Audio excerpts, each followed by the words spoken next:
Hey folks, I just wanted to share two techniques that I have found really powerful for overcoming creative blocks and unleashing a flow of ideas.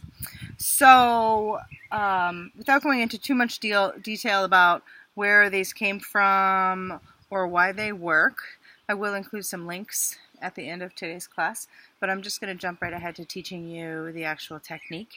So the first one is sort of a visualization exercise, and it's called calling yourself back.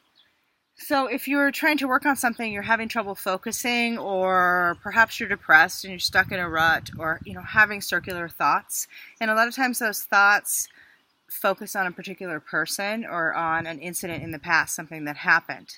And so what happens is you sort of disconnect. It feels like part of you is still there in the past and with that other person. So the technique is you breathe in, and as you breathe out, you release any residual energy that you have carried with yourself from that person or event, or both. So and then you breathe in. When you breathe in, you imagine yourself. You imagine like a little fairy of yourself coming up out of that person's head and out of that building, perhaps, or any image that you can conjure about the event. Imagine yourself coming back into yourself when you inhale. So you inhale yourself back into yourself, and you exhale that stuff that isn't yours, that you don't need, back out. And it helps to say out loud, "Come back to me, Heather. I need you with me." Because you do. You need all of yourself with you.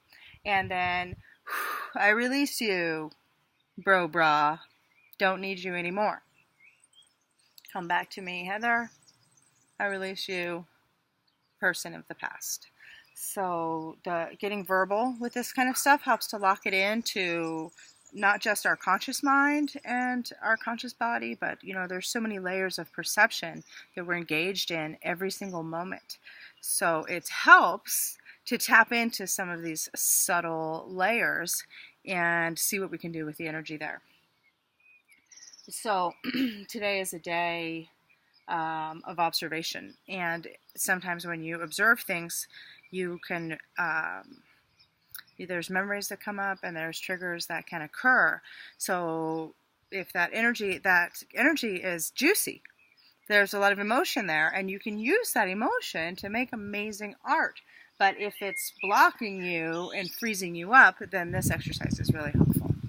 So that's the first one I wanted to show you. And then the other one is more physical. So as you're releasing, it's sort of similar, where you inhale all of you back into yourself. And then in the release, you sort of spaz out a little bit.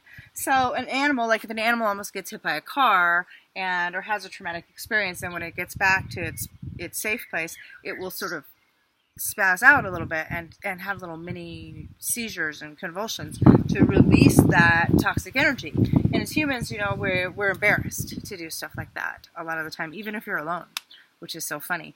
But it's a really useful technique to do that. So, I'll stand over here. So you breathe in, and then when you breathe out, just like, and you can make like humpy movements and stuff, and, slap like weird parts of your body. There's a whole technique of slapping your whole body to release tension. So don't be afraid to get your body involved.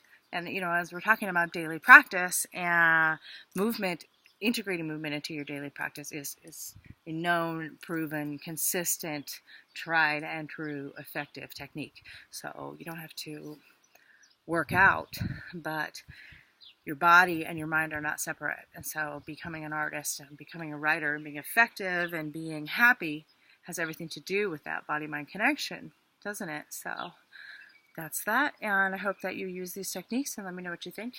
And I'll see you soon.